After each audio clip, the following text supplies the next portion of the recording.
8:41, 7:41 en las Islas Canarias, y empezamos nuestra tertulia de lujo de hoy con dos pesos pesados. Bueno, los dos están muy delgados, pero me refiero al aspecto intelectual. Don Pablo Montesinos, ¿qué tal está usted? Buenos días, ¿qué tal? Un placer, Don Paco Hughes. Hola, ¿qué tal? Encantado. Le confieso que ni siquiera sé cuál es su apellido, don Paco. Apellido Santas. Santas. Pues don Paco Santas. Hughes. Es que usted para mí es Hughes. Sí. Bueno. Ayer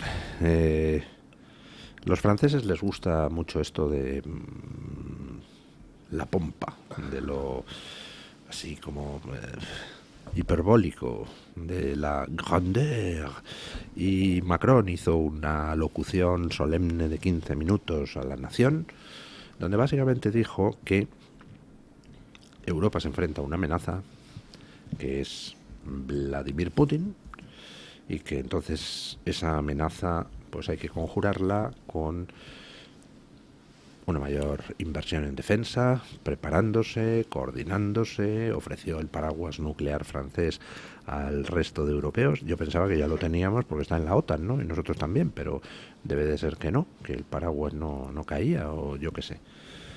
Bueno, el caso dio para decir, para explicar por qué Putin es una amenaza, pues dio 3 razones.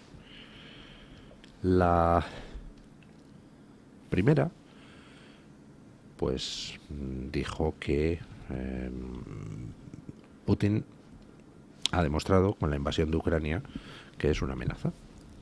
Bien, parece un argumento razonable, ¿no? La segunda razón que dio, pues es que Putin interfiere en las elecciones, y puso el ejemplo de Rumanía. Esa razón no me parece tan sólida, dado que pues en Rumanía de lo que dicen es que Putin pagó cuentas en TikTok para que influyeran en favor de un cierto candidato. Hombre, si Elon Musk no ha conseguido influir en las elecciones alemanas, pues que 200 cuentas de TikTok volcaran una elección en Rumanía parece raro, ¿no? Esa no la entiendo muy bien. Tercera razón, que Putin mata a opositores rusos en suelo de la Unión Europea. Sí, hombre, pues parece que quien es capaz de hacer eso es una amenaza. Ahora bien, es que lo de que Putin matara a opositores rusos en suelo europeo, todos los casos son de 2019, 2018, 2006. Que Putin invadiera Ucrania, la invadió por primera vez en 2014. Por lo tanto, esas dos razones, si justifican que Putin es una amenaza terrible, pues también lo justificarían en 2019, en 2017, en 2014. Entonces, ¿por qué de repente ahora cobran importancia esas dos razones? Porque es que este señor Macron en 2019 se reunió con Putin en una previa a la cumbre del G7 en Biarritz, y allí pues le estrechó la mano y dijo que lo que quería era integrar a Rusia en Europa para que Europa fuera de Vladivostok a Lisboa. Dices, anda leche. O sea, dice que es una amenaza por dos razones que sin embargo le importaba un soberano bledo en 2019. Pues es un poco raro, ¿no? Vamos, digo yo. Bueno, vamos a ver, es verdad que el contexto internacional es tremendo estos días. Hoy hay una reunión del Consejo Europeo, de los jefes de Estado y de Gobierno de la Unión Europea se reúnen en Bruselas, y el orden del día ya de por sí es extraordinario, es Ucrania y sus derivadas. Es decir, la Unión Europea tiene la intención de moverse ante la realidad, ante el contexto internacional, esa victoria de Donald Trump y los pasos que está dando. En algunos momentos las fuentes diplomáticas, las fuentes bruselenses decían, no, puede que lo que diga no lo va a hacer. Bueno, lo está haciendo, y la Unión Europea tiene que responder a la realidad internacional que vivimos. Y luego, por otro lado, como digo, está la situación con Rusia y con Ucrania, ¿no? Vamos a ver qué es lo que sale de ese Consejo Europeo. Es verdad, yo estoy de acuerdo contigo, ¿no? Que los franceses, y más Emmanuel Macron, le encanta esa pomposidad y esas intervenciones A lo Napoleón IV. Bueno, pero es verdad, ¿no? De hecho, fueron 13 minutos con un tono muy grave. Además, la teatralidad le gusta mucho. Lo vimos cuando fue con Donald Trump precisamente a la Casa Blanca, ¿no? Ensaya mucho los gestos, las formas y demás. Fue un discurso en tono muy grave. Más allá de los matices que tú has puesto encima de la mesa, yo sí creo que hay un problema indiscutible, que Rusia es una amenaza para la Unión Europea, que Ucrania tiene un problema muy grave porque ha visto que uno de sus mayores aliados, que es Estados Unidos, ahora le da la espalda y ha dicho soluciónelo ya, y Rusia ahí está muy cómodo. Y aquí la clave es si la Unión Europea va a dar pasos o no, más allá de los discursos. El discurso de Macron puede ser muy contundente y puede estar muy bien, el discurso de algunas cancillerías, pero hoy se reúnen en Bruselas. De la reunión de Bruselas hoy va a salir algún acuerdo tipo vamos a llevar soldados de las naciones que conforman parte de la Unión Europea a Ucrania, sí o no, se va a dar dinero, sí o no. Yo creo que esa es la pregunta clave, y ahí no hay quórum. En Bruselas hoy por hoy no hay quórum sobre lo que hay que hacer, ¿no? Bueno, la cuestión del Macron, Napoleón IV o Luis de Funes III, porque es un personaje realmente cómico, grotesco, pero con armas nucleares. Era precisamente Putin, al que voy a citar, acogiéndome a todos los derechos que prescribe la Constitución, porque es casi un delito. Decía que países soberanos son los que tienen armas nucleares. Y nos viene a recordar Francia su paraguas, ¿no? Yo creo que el paraguas nuclear ya lo esgrime como una soberanía de Francia. Lo que quiero decir es que cualquier idea... Me preocupa lo gratuitamente que se desliza la idea de que se haga un ejército europeo o de que cualquier iniciativa de rearme pase por la Comisión, que es un órgano antidemocrático, inelecto, y que no puede definir la expansión de lo militar, que es la expresión propia de la soberanía de un país. A mí eso me parece preocupante y no creo que los franceses, por ejemplo, vayan más allá de las declaraciones a ir por ahí. Las armas nucleares son nuestras, no son un patrimonio europeo, son nuestras, viene a decir. Y creo que se dibuja ya claramente, veníamos ya tiempo apuntándolo, que había una distinción entre derecha e izquierda, que un eje superado por globalismo, soberanismo, y ahora mismo empieza a ser claro ya con la cuestión de Ucrania. El discurso de Vance abría la oportunidad de un cambio de élite, un cambio ideológico en Occidente, y el globalismo de izquierdas, de centro, está pataleando y mostrando resistencia. Starmer y Macron podrían, sin perder protagonismo político, orientar la cuestión hacia la paz, pero mantiene un discurso belicoso que en sí mismo es grotesco porque no se sostiene sobre una capacidad real, ni siquiera sobre un propósito de su opinión pública al respecto. Es decir, no creo que haya la popularidad y la capacidad que tiene Macron para movilizar a la sociedad francesa, yo creo que será parecida a la de Starmer. Y finalmente hay pues un electoralismo que Macron ya explotó con el COVID, ¿no? El estamos en guerra ya lo dijo con el COVID, y eso es lo preocupante, ¿no? Que vuelven a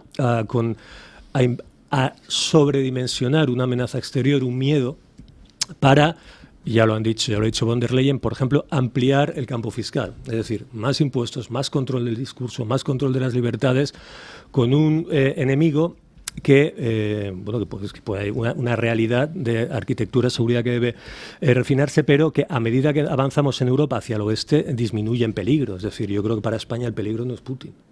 Nadie sensato nos puede decir que en España el peligro es Putin, aunque quizás no lo digan.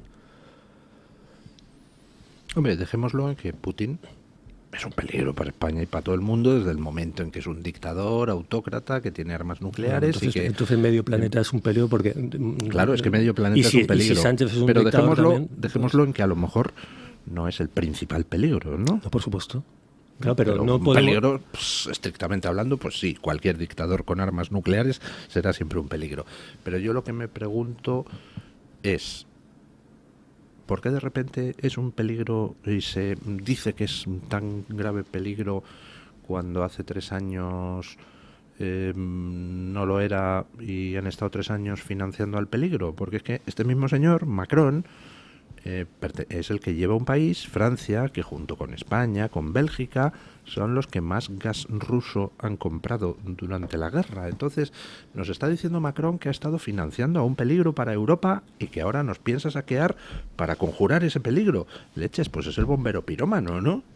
Digo yo. Yo interpreto, a ver, las contradicciones son evidentes, ¿no? Y tú ponías ejemplos de, se había visto con Vladimir, con Putin, cuando Putin ya era lo que era, eso es indiscutible, ¿no?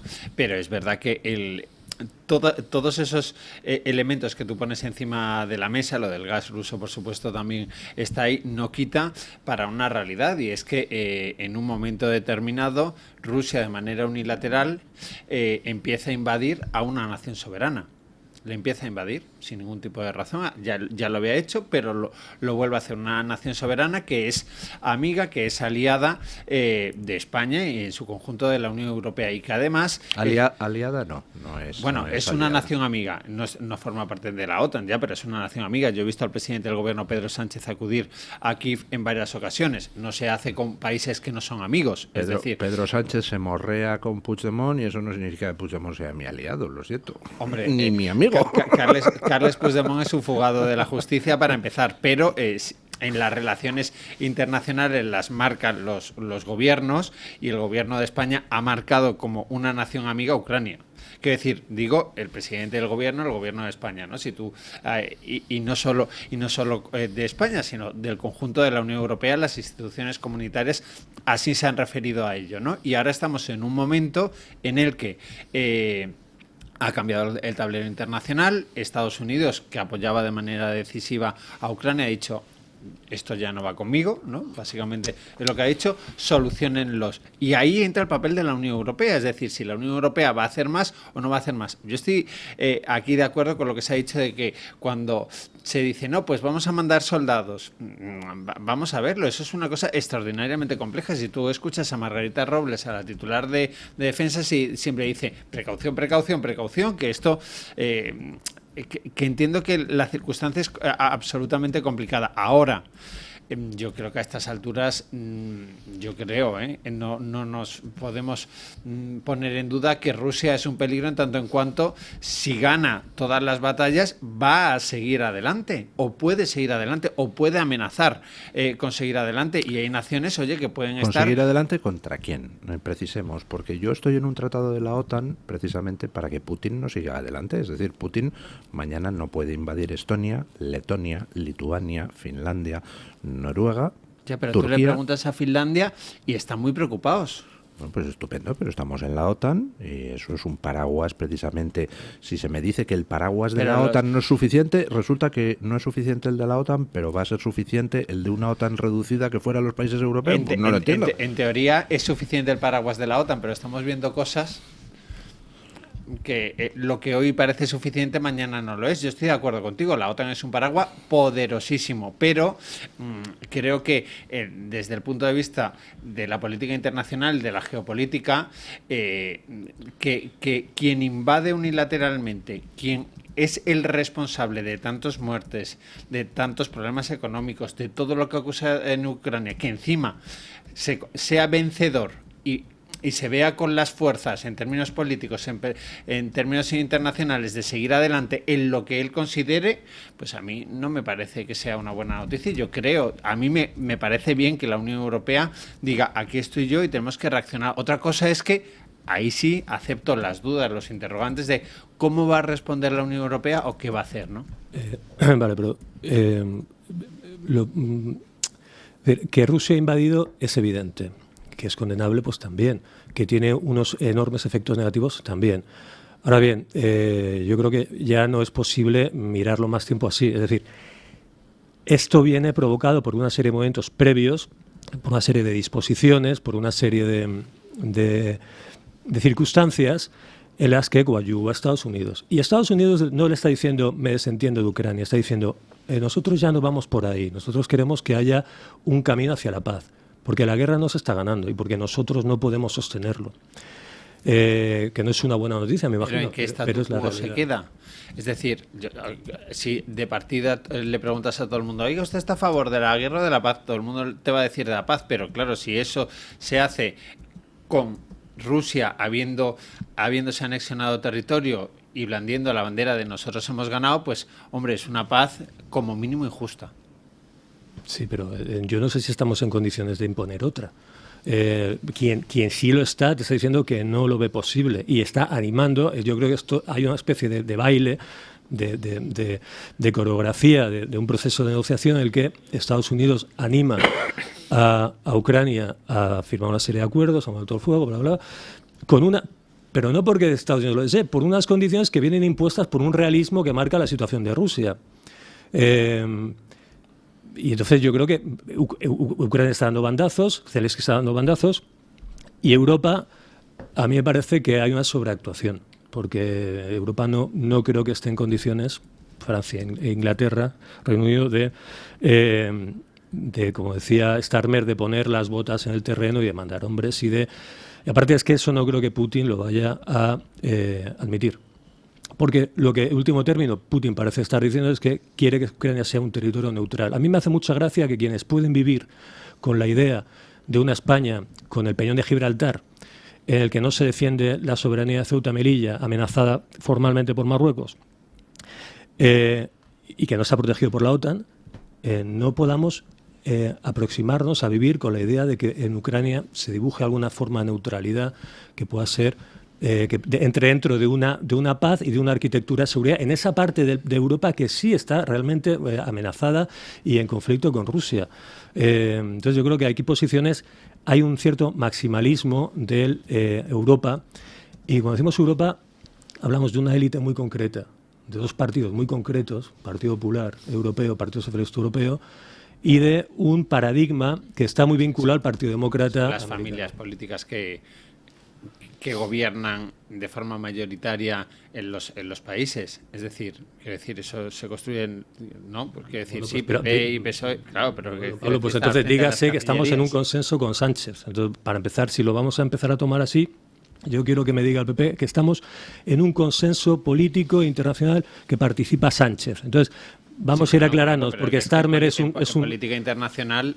Claro, el papel de Sánchez es relevante, claro, es el presidente del gobierno, es el que está sentado en Bruselas, en las instituciones comunitarias. ¿Y qué creen ustedes que va a pasar? Bueno, pausa publicitaria y ahora les pregunto, ¿qué creen ustedes que va a pasar en el Consejo Europeo? ¿Va a haber algún tipo de acuerdo sobre algo? Pausa y lo comentamos.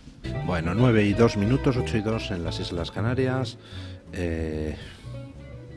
Ya saben que Zelensky mandó una carta poniéndose a disposición de Trump, lamentando lo que había ocurrido en el despacho Oval, aceptando firmar el acuerdo famoso de minerales, y Europa, pues que ya tenía convocada una reunión por parte de Ursula von der Leyen hoy del Consejo Europeo, pues no se sabe muy bien en qué posición queda, ¿no? Después de esa marcha atrás de Zelensky. Y hoy se van a discutir, entiendo yo, dos cosas. No sé si es así, don Pablo Montesinos. Uno, el tema de la defensa colectiva, que supongo yo que ahí Macron pues avanzará las propuestas que ya ayer comentó en su alocución a la nación francesa. Y por otro lado, la ayuda a Ucrania, que tampoco sé muy bien en qué posición queda, si es Trump el que va a liderar el plan de paz. Supongo que lo que se discutirá es la participación europea en las fuerzas de paz posteriores, o no sé muy bien. Es un Consejo Europeo extraordinario, vaya por delante, centrado en Ucrania. Además, con la participación del propio Zelensky. Zelensky va a Bruselas, se reúne primero con von der Leyen y con Mark Rutte, con el secretario general de la OTAN, y después, a priori, si no hay cambios, se incorporaría a la reunión del Consejo Europeo con todos los homólogos, con los jefes de Estado y de Gobierno que forman parte de la Unión Europea. ¿Cuál es el objetivo a priori? Interpreto yo, primero, lograr unidad en lo que se decida, porque es verdad que ahí están sentados, como digo, todos los jefes de Estado y de Gobierno, y lo primero, interpreto, es que haya un mensaje de unidad. A partir de ahí, con una serie de tomas de decisiones. No parece fácil, es decir, no sé si va a ser una primera toma de contacto para luego continuar negociando, o se querrán tomar ya decisiones en la reunión de hoy, ¿no? Pero ¿Cómo son las decisiones en el Consejo? ¿Tienen que ser por unanimidad las del Consejo Europeo? Sí. pues entonces no va a salir nada, ¿no? Porque tenemos, que yo sepa, a ver, Macron que va con su tiene que ser por línea por ahí. A ver, allí se reúnen todos a puerta cerrada, si hay una decisión unánime la anuncian los portavoces del Consejo y luego hay ruedas de prensa de cada uno de los jefes de Estado y de Gobierno, pero si no es unánime, quiero decir... Pues entonces tenemos, Eslovaquia ya ha dicho que no piensa poner €1 para la defensa de Ucrania, ni enviar armas. Hungría ha dicho que respalda el proceso de paz de Trump. Macron va por libre. Y Meloni dice que lo fundamental es salvaguardar el vínculo transatlántico entre Europa y Estados Unidos. Con lo cual, si lo que se requiere es unanimidad, las decisiones de hoy del Consejo serán cero pelotero, entiendo, ¿no? Vamos a ver cómo se producen, pero vamos, en principio sí, en principio necesitan del quórum de toda la mesa. Necesitan del quórum de toda la mesa, si no tendrán que explicarlo. A priori, normalmente para las cuestiones de este calado se busca que tenga el respaldo de todos los integrantes. Y reitero, Zelensky a priori va hoy con Rutte, con von der Leyen se ve antes y luego en teoría se sienta en la mesa de esos jefes de Estado y de Gobierno. Y luego un añadido muy rápido que tú decías, hay que ver Macron que comparece de forma angolada, por lo menos, oye, pues da una locución. El presidente del Gobierno ha dicho que va a informar al Congreso de los Diputados dentro de una semana sobre el Consejo de hoy. Hombre, las circunstancias están, ¿no?, para que el presidente del Gobierno, yo creo que por lo menos informar a los españoles de qué es lo que de las decisiones que se están tomando, de qué es lo que tiene previsto y tal. Es que no ha hecho ninguna rueda de prensa. Tendrá que dar una comparecencia en Bruselas, pero hombre, aquí yo creo que faltan explicaciones. Sí, bueno, yo casi que agradezco que Sánchez no, porque si no, como coja la línea COVID de estar cada 5 minutos cortando la emisión en la tele para... Bueno, yo creo que... Ni tanto ni tampoco. Es que, bueno, yo creo... a quien tiene que informar es al Congreso. A los españoles yo creo que es tan grotesco, tan completamente fuera de tono que España tenga que decir algo sobre el conflicto de Ucrania, sobre Rusia como amenaza. Es todo delirante. A mí me parece que esta élite europea, que sí, evidentemente está en las instituciones y maneja las instituciones, pero hay que definir un poco la posición que está detrás. Hay un paradigma que no quiere afrontar la realidad y que lo va a hacer a costa de Ucrania, a costa de los muertos de Ucrania, que ellos animan a que se mantenga, que se siga un combate que la que tiene Ucrania todas las de perder. Y a mí eso me parece sangrante. Y que aparte te lo hagan y te lo digan con la bandera humanitaria y con la bandera ucraniana, pues ya es el colmo del cinismo. Yo quiero decir dos cosas. Hay un refrán en valenciano, es més val perdre que més perdre, que es más vale perder que más perder. Es decir, a mí siempre me ha venido a la cabeza cuando pensaba en Ucrania, en el que yo creo que hay el reconocimiento implícito por parte de Estados Unidos de que, bueno, la escaramuza se ha perdido. O no se puede ganar con unos costes asumibles. Y luego, en segundo lugar, yo en mi quehacer profesional pues he sido periodista deportivo y estuve en el Mundial de Rusia. Creo que fue el 2018. Putinejo. Ah, bueno, sí. Bueno, tenía mucho que decir porque yo creo que hice más. Pero bueno, no es que me hace gracia cómo hablaba la prensa que estuvo allí del Mundial y del país. Y luego como unos años después, evidentemente, sí, después de la invasión, esto se convirtió, es decir, como Occidente, en muy pocos meses casi, cambió, que organizó un mundial allí, la FIFA.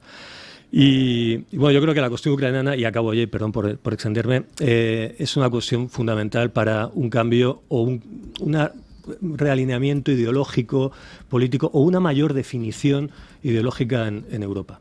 Y así hay que interpretar pues un poco el pavoneo golista de Macron o las ridículas salidas churchillianas de Starmer, ¿no? Bueno, pues vamos a ver, tendremos respuesta, bueno, iba a decir pronto, pero no, porque lo mismo el Consejo Europeo, algunos han terminado de madrugada, ¿no?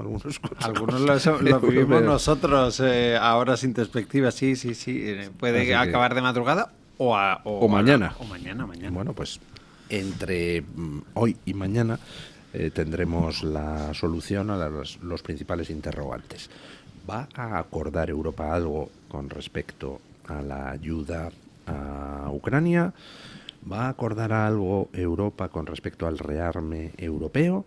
Y ahí pues básicamente el asunto fundamental es quién lo paga. Si se paga desde Bruselas, una especie de cosa Sí, eso. mutualizada, o si se paga desde aquí, ¿no? Que Pedro Sánchez, yo no he escuchado más mandatarios internacionales, pero es verdad que Pedro Sánchez, para intentar que no saliera a pulmón el aumento del gasto en defensa de las arcas nacionales, hablaba de hacerlo de forma colegiada del presupuesto comunitario, pero los mensajes que han llegado de momento desde Europa, von der Leyen desde luego, entiendo que en el turno de exposiciones que haga el presidente del gobierno hoy en ese consejo o de las bilaterales va a hablar de este asunto, pero a priori los mensajes que habían mandado de Europa es que eso no se iba a hacer así, ¿no?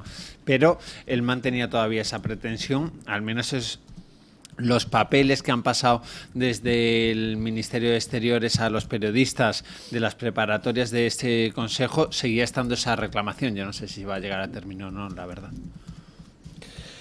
Bueno, ¿les parece que hablemos un poquito del mercado inmobiliario? Porque yo, o sea, conozco gente, pues amigos de mis hijos y tal, que pasan auténticos calvarios para encontrar un sitio en alquiler. Siendo un matrimonio recién casado, se tienen que ir a tomar viento de Madrid para encontrar un cuchitril de 60 metros cuadrados por 1.000 euros. En Madrid, ni te cuento, a la hora de intentar encontrar un piso que no sea pues una cama con derecho a retrete. Pero resulta que llega la familia de Begoña Gómez y le tiene alquilado un piso a Muface, la mutualidad de funcionarios, por 850 euros al mes, 100 y pico metros cuadrados, en pleno centro de Madrid, y además con el alquiler congelado desde 2015. Un ático. ¿Pero quién se lo alquila, perdón? Muface. Muface. Caramba, eso se llama negociar bien, ¿no? Son unos hachas, no sé por qué les ponemos tan verdes. Yo creo que deberíamos poner a alguno de esa familia al frente de la presidencia del gobierno y nos conseguiría chollos para España. Ah, no, espera, si ya tenemos a uno al frente de la presidencia del gobierno y no nos consigue ningún chollo. Bueno, ahora está preocupado con Putin. Dejémosle que... una cosa, es muy socialista, yo, con todos los respetos, pero el socialista, el afiliado al votante del Partido Socialista, es una persona que exprime lo público de unas maneras extraordinarias. Yo, todos los que he conocido, han sido auténticos cracks de la paga, de la subvención, de la oportunidad. Y luego, por otro lado, yo creo que a mí me parece, y no es una putada, es las noticias que salen de corrupción o posible corrupción del Partido Socialista, llega un momento en el que benefician casi más al presunto corrupto. El otro día leí la situación de Ábalos, que ha colocado a 2 ex, a 3 ex y al suegro, y a mí eso ya me empieza a parecer una cosa de caballero. Es decir, hay aún cuando... Eso es defensa de lo propio y de no dejar a nadie atrás, como es el lema socialista, no dejar a nadie atrás. Y oye, colocar al suegro, a las ex, yo creo que al final, hombre, que es como se interpretó finalmente lo de los ERES en Andalucía. Era un sistema alternativo de gestión de pagos y había que colocar a toda esa gente, decían, de una manera aunque fuera heterodoxa, ¿no? Por eso digo que quiero decir que hay un momento en que yo no sé si esto beneficia o perjudica. A ver, varias cosas. Primero, es de perogrullo que un ático en el centro de Madrid, en Gran Vía, da igual, en el centro de Madrid, no cuesta 850 euros al mes. Esto es... Un ático de 100 y pico. Nos vamos metros, ahora sí. a cualquier portal y comprobamos cuánto 4 cuesta, veces más cuesta. Cuánto cuesta Ya han hecho el alquilarlo. ejercicio. En el mercado inmobiliario es el que es y ya de por sí esto puede generar la sensación lícita a mucha gente de, oiga, aquí hay algo raro, ¿no? Porque si yo estoy intentando, no a sus hijos, no, si una persona con una edad, con un sueldo bueno, quiere intentar alquilar en esas zonas y se deja la mitad del sueldo como mínimo, ¿no? Por lo cual, esa realidad es indiscutible. A partir de ahí, yo creo que a Muface habrá que hacerle una serie de preguntas, es decir, ¿qué listado de pisos hay? Y en régimen de a cómo se alquilan, porque esto afecta a lo público. ¿no? Si esto es de los funcionarios, quiero decir, yo creo que aquí hay que requerir una serie de explicaciones, porque el parque mobiliario que tiene de pisos que tiene Muface se alquilan a cuánto, por qué, ese listado tiene que ser transparente. Porque interpreto yo, ¿no? Que eso se hará en base a algunas cláusulas. ¿Cuántos más pisos así tendrá Muface en plan chollo, ¿sí? Claro, y quiénes se ven beneficiados, y cómo se accede a ellos, y por qué está el sueldo el precio congelado. Todos son preguntas, digo, a bote pronto, que yo me hago, ¿no? Porque a mí también, entonces, no sé, pues la opinión pública, quienes nos están escuchando, quizá, oye, algunos a funcionarios y diga, anda, pues yo no sabía esto, pues quizá me venga bien acceder a ese tipo de viviendas, ¿no? Por lo cual, yo creo que las preguntas son lícitas, partiendo de una premisa, y es que es un precio extraordinariamente ventajoso y que nadie sabía. Y yo no se sabía. No sé muy bien cómo están las cosas legales en esto de las mutualidades, pero me supongo que quien ha decidido este alquiler chollo para la familia de Sánchez en Muface, le está robando dinero a los mutualistas, ¿no? Y luego, por lo que leo, la información es del periódico The Objective, y lo que veo además que esto está congelado desde hace muchísimo tiempo, ¿no? Sí, 2015. Y que se refiere, bueno, pues al padre de la mujer del presidente del gobierno que ya falleció. Es decir, vamos a ver, yo creo que como mínimo se nos tiene que explicar. Yo lo desconocía. Yo desconocía que Muface tenía una serie de pisos en el centro de Madrid a unos precios tan ventajosos. Yo esta realidad no la conocía. Por lo cual, a partir de ahí nos tendrán que explicar el catálogo de los pisos, cuál es el precio, si sube o no sube.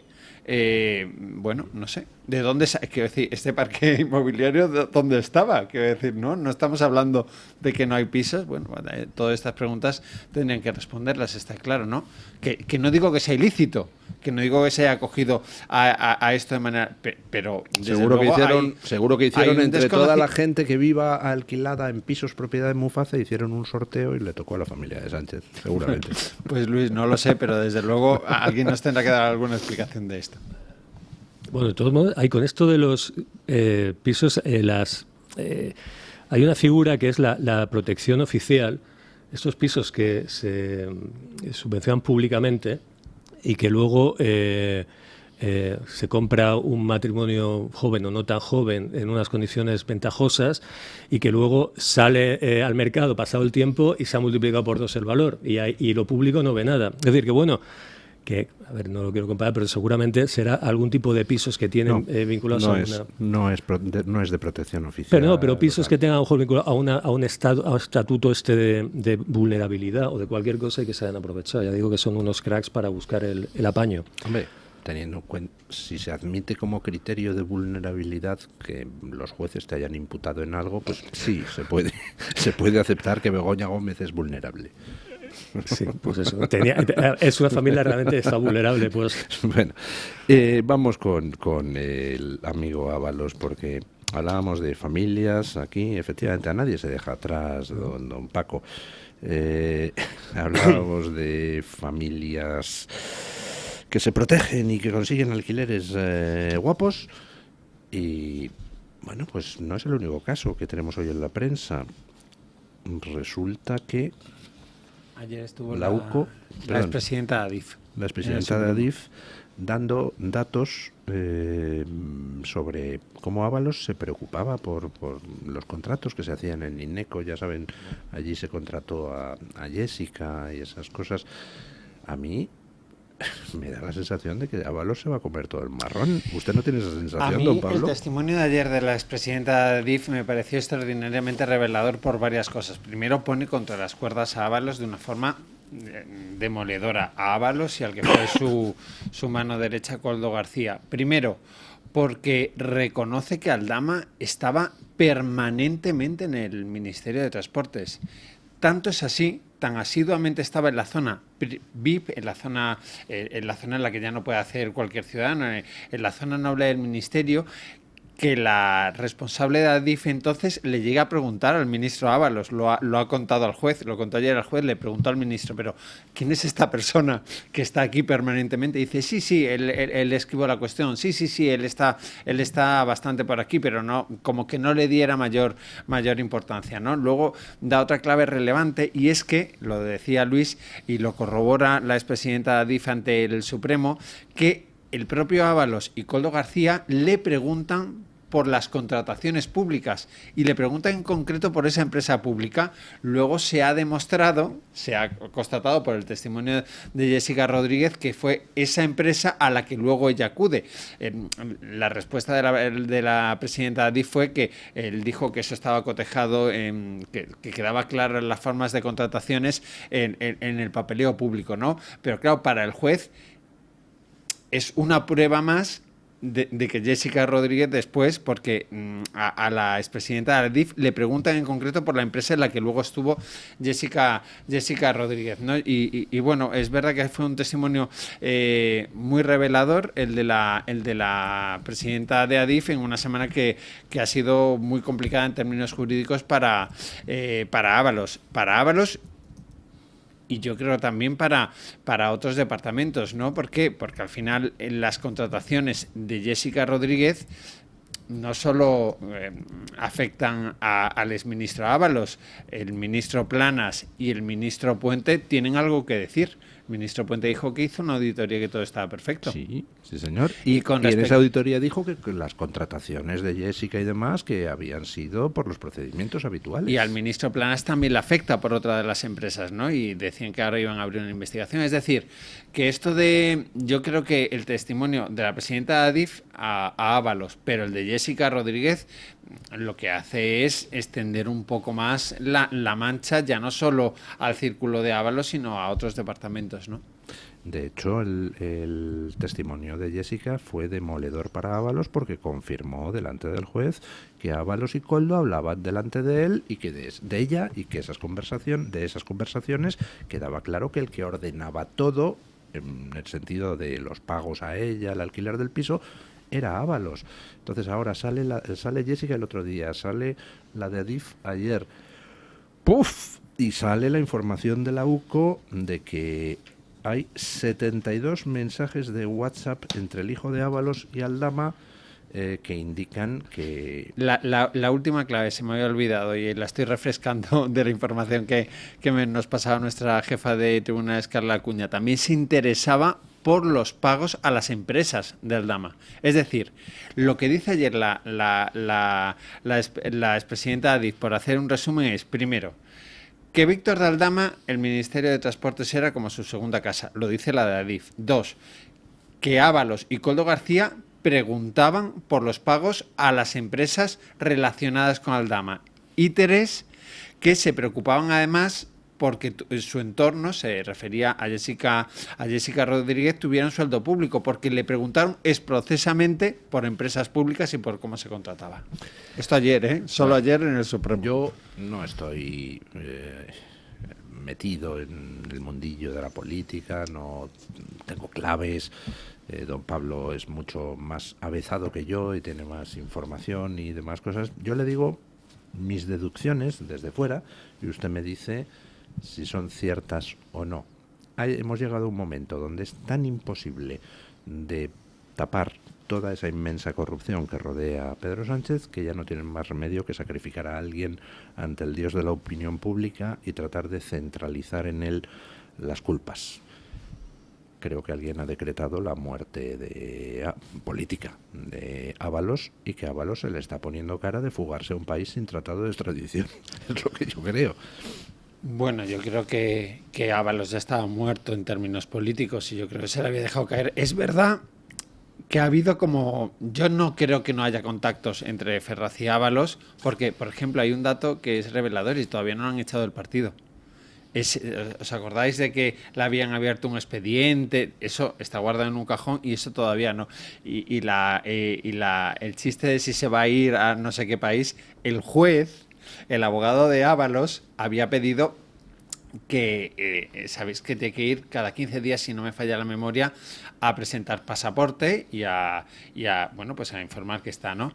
Y el juez, el abogado de Ábalos había pedido que eso se pudiera hacer en cualquier comisaría de España. Y le ha dicho el juez, no. Usted tiene que ir o al Tribunal Supremo o a la comisaría que está al lado de su residencia en Valencia. Pero esto de que usted pueda ir a cualquier parte, lo digo porque que los movimientos no nos vale acotados. la comisaría del aeropuerto, ¿no? Los movimientos acotados. Aquí don Pablo tiene mucha información. Los demás estamos un poco igual, Luis, que ¿qué pasará con Ábalos? Ábalos es cabeza de turco, chivo expiatorio, Ábalos amenaza a Ferraz. Yo lo único que nos queda ver es cómo fuma Ábalos cuando está en el Congreso y se acerca a un periodista y le pregunta. Y yo creo que por la forma que tiene de fumar, por la serenidad con la que afronta las preguntas, yo creo que yo lo veo tranquilo. O yo creo que la persona que mejor fuma desde Humphrey Bogart. O sea, es un hombre que transmite una serenidad, una tranquilidad y un control de la situación que a mí pues probablemente esté completamente perdido, pero vamos, por ahora lo disimula muy bien. Y yo creo que si de la enorme corrupción, del todo corrupto que es el gobierno socialista, consigue que hablemos de la sobrina o de la amiga de Ábalos, pues ya les va bien. Porque al final, casi cualquiera en un entramado de empresas semejante y con la posibilidad de contratar a dedo, acabaría contratando a un primo, a una sobrina, a una amiga, a una ex o a una veleidosa. Pero es que aquí el asunto es que están vendiendo la frontera a Cataluña, a los separatistas. Es decir, es que el pintoresquismo de la corrupción socialista les va bien. Yo creo que es un... ¿Usted cree que les va bien? Sí, yo creo que sí. Al votante socialista le da igual. Como si sale diciendo que Ábalos se comía a los niños crudo por las mañanas con el café con leche y la porra.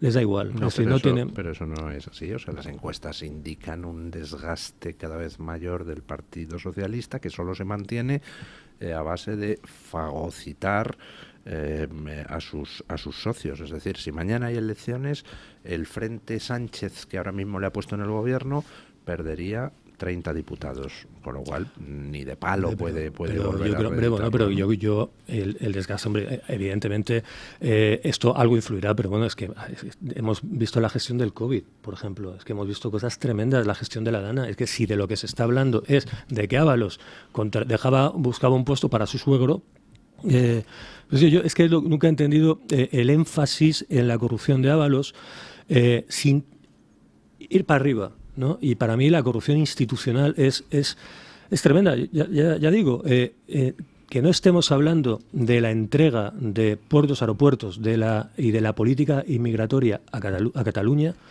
me parece un éxito quizás no deliberado de estrategia del Partido Socialista, pero yo creo que esa es la gran corrupción de ellos, ¿no? Bueno, yo creo que es compatible, quiero decir. Es verdad que el procedimiento judicial sobre la presunta corrupción que afecta al gobierno y al Partido Socialista sigue sus cauces. Insisto, ayer el testimonio de la presidenta Adif pone contra las cuerdas más todavía a Ábalos, que era el gobierno de España y que era el Partido Socialista, porque era la persona más importante, ¿no? Una de las personas más importantes del círculo de la extrema confianza de Pedro Sánchez. Y eso es compatible con decir que Junts sigue apretando casi hasta la asfixia al gobierno de Pedro Sánchez. Yo estoy contigo, lo de Cataluña no tiene absolutamente un pase. Vamos a ver primero si pasa el filtro del Congreso de los Diputados, porque es verdad que Podemos de momento se está manteniendo como muy contundente en esto, no nos gusta absolutamente nada. Para que Podemos se mueva, también Pedro Sánchez tendrá que ceder muchísimo a Podemos y tendrá que darle otros muchos regalos a Podemos para ver si así cierra la cuadratura. Y si eso se produce, si se produce el filtro del Congreso de los Diputados y sale adelante como ley el acuerdo entre el Partido Socialista y Junts para la cesión en materia de migración, antes hablábamos de Europa. Yo entiendo que entonces habrá que ver primero la constitucionalidad de la decisión. A mí a priori no me parece constitucional, quiero decir, no me parece que se enmarque dentro de lo que la Carta Magna dice, y luego esto afecta a la seguridad, esto afecta a cómo se marcan las fronteras en nuestro país. La política migratoria también afecta a la Unión Europea. Entiendo que la Unión Europea, ya sé que vosotros lo de la Unión Europea lo veis con mucho escepticismo, ¿no? Pero entiendo que las instituciones... Yo no. Bueno, yo con horror, no con escepticismo. Agradezco a don Pablo que hace el escepticismo. Me ha dicho vosotros. No, mi postura sobre la Unión Europea es muy clara. Esta Unión Europea hay que destruirla, hay que refundarla y volver a los orígenes de la Unión Europea, que era una unión de países. No, es que usted ha dicho la Unión Europea. No, yo no estoy contra la Unión Europea, yo estoy contra esta Unión Europea. A mí la Unión Europea en su concepto original, que ha sido completamente traicionado, me parece enormemente positiva. A mí la Copa Europa me gusta, la Unión Europea de fútbol. Total, que lo que digo es que esto afecta a la seguridad, afecta a la migración, que son materias absolutamente nacionales del Estado, y además que están colegiadas con la Unión Europea. Entiendo que tienen algo que decir, y luego remato la reflexión. Yo no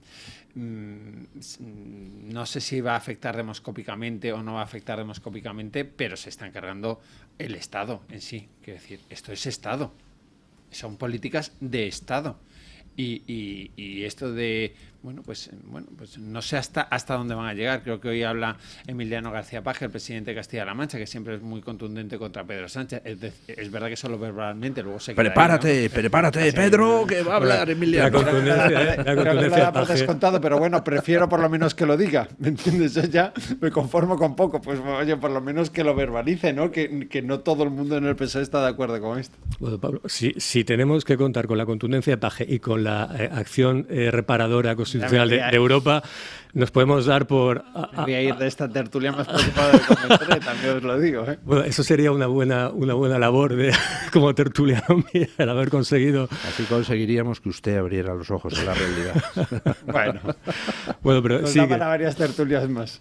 Que sí, que la realidad es que es la venta del Estado. A mí hay una cosa que me parece... Me llama siempre la atención cuando se produce el golpe catalán en 2017.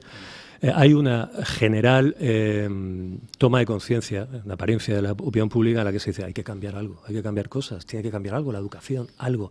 Incluso se habla de un 155 benéfico que empezaría a ser unos meses después, la cosa quedó en nada, y unos años después, a las personas que políticamente han reaccionado para cambiar el Estado autonómico, se les ha orillado en una especie de cordón sanitario democrático, y los demás siguen en una fiebre autonomista, de más autonomía, más desarrollo autonómico, o más ya casi más federalismo. Es que yo no creo que sea más quiero decir, el sistema autonómico, incluso quienes lo defienden, dicen, oiga, hay cuestiones que no son delegables, y luego me parece un cachón. Quiero decir, quien de verdad defiende el sistema autonómico, que se lo crea, yo reivindico el sistema autonómico en algunas cuestiones, en otras creo que ha sido un error, pero por ejemplo esto de pacto con Junts, que las fronteras a partir de ahora pues van a ser compartidas con... Y luego ya el resto de comunidades autónomas, si quieren, que se suman. ¿Esto qué estado de autonomías es? Es decir, tú pactas bilateralmente con una comunidad autónoma y luego las migajas, pues el andaluz si quiere, el gallego si quiere. ¿Esto es de broma o cómo vale? Pero es una cosa muy curiosa, porque se reprocha a Trump que establezca internacionalmente una especie de bilateralidad y que él redefina los acuerdos, hablando, no, dejemos esto tuyo, vamos a hablar tuyo, y él se impone por la fuerza. Y en España tenemos una bilateralidad establecida entre Cataluña y el Gobierno de Madrid, que eso que luego se puede... que afecta al resto de comunidades, como con la quita. Pero... Es decir, no, la delegación, tú escuchas a los ministros del Consejo de Ministros y parecía primero que la idea se les había ocurrido a ellos y que no viene obligada por Junts. Esto va a ser muy bueno, los policías van a estar encantados, la Guardia Civil también. Como no se nos ha ocurrido antes esto de ceder las competencias en materia de migración y de fronteras, esto es fantástico, tal. Los ministros hablando de la importancia del Estado de autonomía, pero luego escuchas al resto de presidentes autonómicos que dicen, oiga, pero a mí ni me han preguntado. Ustedes toman una decisión, gobierno con Cataluña, y luego le dicen al resto de comunidades autónomas que si quieren también ustedes pueden sumarse. ¿Esto qué estado de las autonomías es? Pero, es que, claro. Pero pues el que tenemos, y ya se está hablando de una policía autonómica andaluza. Existe, estatutariamente existe, pero es simbólica. Si es que objetivamente pasa como con Galicia, lo que pasa es que el ciudadano, yo lo entiendo, al final no, pero hay una policía autonómica estatutariamente y hay una cesión de agentes de la Policía Nacional a esa policía autonómica, pero se encarga de, muy simbólicamente, por ejemplo, del Parlamento andaluz, tiene nada, creo que son un centenar de agentes, pero estatutariamente está recogido en el Estatuto de Autonomía andaluz y, si no me falla la memoria, también el gallego, pero no es real, no es práctica, es decir, no es homologable a Ertzaintza y Mossos. Y bueno, pero el tema es eso, que no se desarrolle una policía de gente vestida de cordobés, ¿no? Patrullando. Bueno, el Estado autonómico es disfuncional. Y en 2016 se quedó demostradísimo en la Dana, o sea, en el COVID. Y al contrario, se genera un órgano nuevo, que es la conferencia esta de presidentes que había iniciado Zapatero, y se crea un órgano, una institucionalidad nueva, ¿no? Entonces, quiero decir que yo creo que la cuestión fundamental es arreglar el sistema lo que se pueda. La cuestión autonómica y la cuestión electoral, el hecho de que se dependa de partidos nacionalistas, y en eso, esa es la madre del cordero. Y las pequeñas corrupciones socialistas son cíclicas, luego pasan al Partido Popular, tú que si la Gürtel, tú que si tus sobrinas la has colocado. Ahora mismo se está, igual que ha habido estatutos autonómicos de segunda generación, la entrega del Estado ya está en la tercera generación. IRPF, frontera, inmigración, abandono, no se puede estudiar en español, y yo creo que es una situación que ya no queda mucho más que vender. Pues hacemos una pausa publicitaria y seguimos. Una última noticia que llega: la Fiscalía Anticorrupción ve delito de cohecho en el piso que la trama Koldo pagó a Jessica en Madrid. Hombre, no sé cómo pueden ver delito de cohecho en esas cosas. La verdad es que estamos viendo temas desoladores. O sea, que Ábalos colocara a sus amigas en puestos públicos para que cobraran sin ni siquiera ir a trabajar. A mí me lleva a preguntarme cuántas más Jessicas, cuántos más Davides Sánchez hay en la administración española. Cuando planteé esa pregunta en un programa anterior me dijeron, oiga, todos los liberados sindicales. Y dije, pues tienen ustedes razón. Para empezar, todos los liberados sindicales. Pero dejando aparte los liberados sindicales, ¿cuántas más Jessicas y Davides Sánchez hay colocados en puestos de la administración o de empresas públicas cobrando sin ir a trabajar?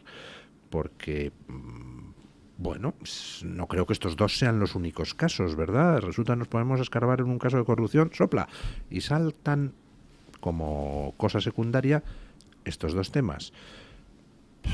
¿Cuántos habrá? ¿1.000? ¿10.000? ¿100.000 tíos así colocados? ¿Ustedes qué creen? Yo creo que habría que hacer el DOGE ese de Elon Musk, que analizan datos y cruzar sueldos públicos con asistencia, y encontraremos lo que han encontrado allí, que hay gente de 160 años cobrando pagas, gente de más de un siglo.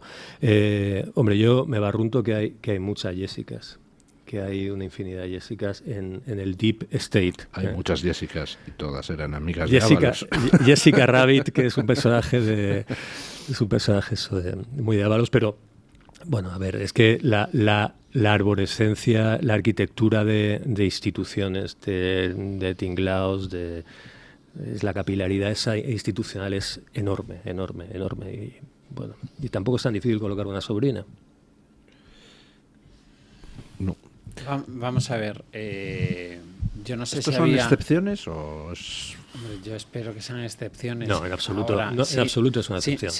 Si no son excepciones, evidentemente algo hay que hacer. Es decir, yo de toda la trama de corrupción que salpica al exministro Ábalos y de todas las derivadas, hombre, primero, parece ser que a esta mujer también se le llevaba incluso a viajes oficiales. ¿esto cómo es posible? Quiero decir,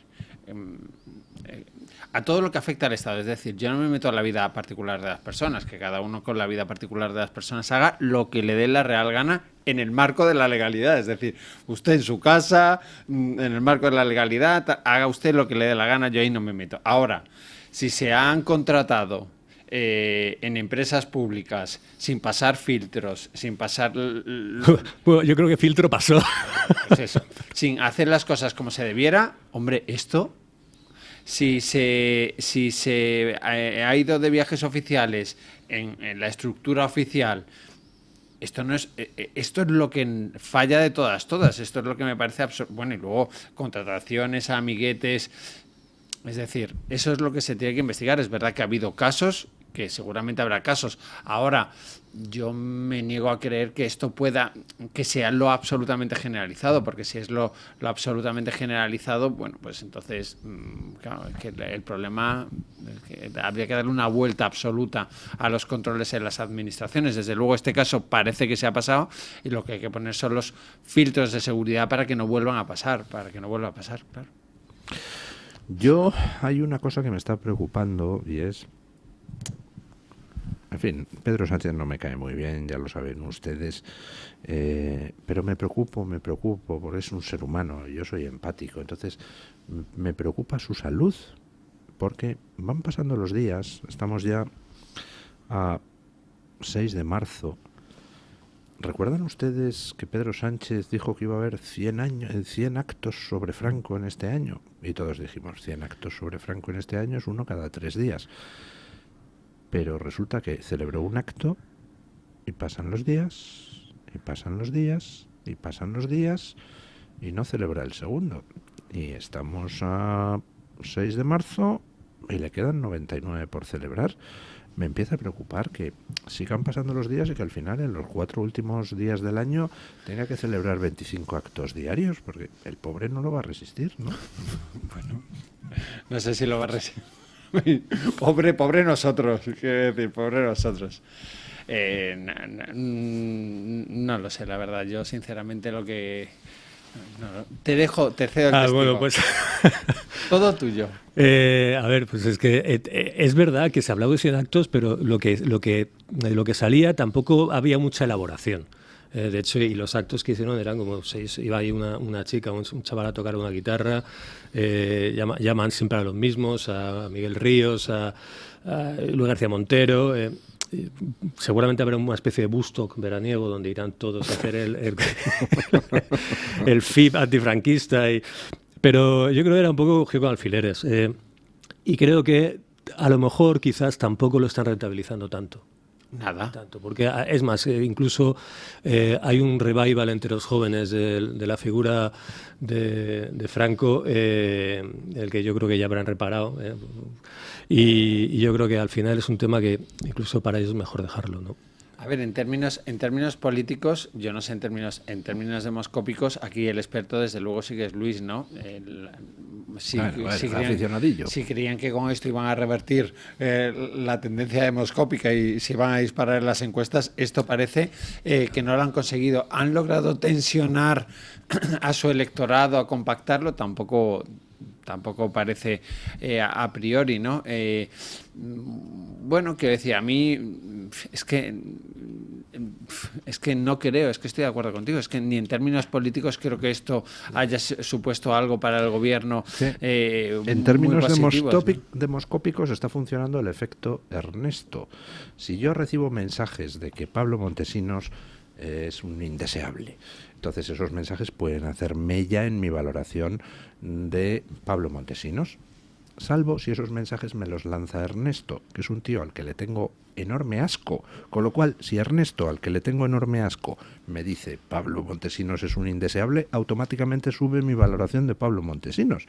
Y entonces yo creo que les está pasando con Franco eso. O sea, si Pedro Sánchez, que es alguien a quien ya la gente no puede ver, no puede andar por España sin que le insulten, se acuerden de su madre, le tiren pellas de barro, si Pedro Sánchez se dedica a decir que Franco era un indeseable, pues lo que se consigue por el efecto Ernesto es lo contrario, ¿no? Y entonces efectivamente lo que decía don Paco es cierto. Resulta que la figura de Franco entre la juventud, lejos de verse como algo rechazable o como algo antiguoso, pues resulta que está teniendo un revival gracias al majadero de la Moncloa, que tiene narices, ¿no? Es absurdo. A ver, y que luego yo creo que sí, que si habría algo que reivindicar, entre otras cosas, y así lo han dicho muchos historiadores, es la transición. Si usted quiere reivindicar algo, pues reivindique la transición española. Exacto. Reivindique, oiga, que salimos de una dictadura, que se pusieron de acuerdo las formaciones políticas, que se cedió, que se, bueno, con todas las dificultades y todos los matices que se quiere incluir, pues que España sale de una dictadura y avanza hacia una democracia. Pues reivindique usted eso, ¿no? Se llegó incluso a intentar meter a la monarquía todo esto, a meter al rey don Felipe, ¿no? Que salió como pudo, ¿no? Es verdad que yo creo que está teniendo muy poco eco desde el punto de vista político, desde el punto de vista demoscópico, pues no creo que tampoco les esté beneficiando en nada. A quienes lo tenían muy claro y a los suyos los tiene convencidos, a los que sí. no les interesa, y luego encima es verdad que a mí eso sí me parece preocupante. Es verdad que hay una parte de los jóvenes que parece que están teniendo ahora están viendo con cierto cariño a la figura del dictador Franco. Pues que no sé, es que todo esto... Bueno, yo no sé si cariño, pero bueno, hay una cosa pendular, ¿no? Si te dicen que algo es malo, igual miras con una cierta curiosidad lo prohibido, ¿no? Pero yo creo que a Sánchez también Franco ahora mismo no le interesa tanto. Es decir, él tiene, con la figura de Putin, él crea la amenaza de lo extremo, y puede seguir con la radicalización de una parte del electorado. En eso le está acompañando el PP, en meter a Vox ahí en una ecuación un poquito de aquella manera. Entonces yo creo que ahora con Putin pues ya le va bien, ¿no? No necesita el espantajo del franquismo. De todos modos, yo... Entonces no es que los 100 actos contra Franco fueran propaganda, es que la propaganda era el anuncio de los 100 actos. Pues, luego no los va a ver. Todo propaganda, sobre la propaganda, es metapropaganda, es propaganda de la propaganda. Pero yo una cosa sí quiero decir, bueno, no sé si en serio, a estas horas... pero sí de un modo no jocoso. Es decir, yo creo que la revisión, una especie de revisionismo de la transición y de la historia del siglo XX español es necesario para que políticamente hagamos algo. Es decir, se ha demostrado que el paradigma histórico que nos cuentan es el del PSOE. Es el del PSOE fundamentalmente. Y es al que crea una bolsa de crédito histórico, al que va el PP a pedir crédito para poder seguir existiendo. Y yo creo que tarde o temprano habrá que reevaluar cómo fue el siglo XX español y, hombre, no reajustar algunas cosas. Y eso no quiere decir que nos alejemos al franquismo. Ya ha hecho una indicación para que venga doña Carmen Carbonell a decirnos qué han opinado los oyentes. Pero les quiero plantear a ustedes, antes de que llegue, la libre encuesta de hoy. Les preguntábamos a los oyentes, teniendo en cuenta que todos son una amenaza, ¿cuál de los siguientes... aquí está doña Carmen Carbonell. Lea usted la pregunta que le hacíamos a los oyentes, doña Carmen, y que se mojen nuestros tertulianos. Uy, me tiro todo por...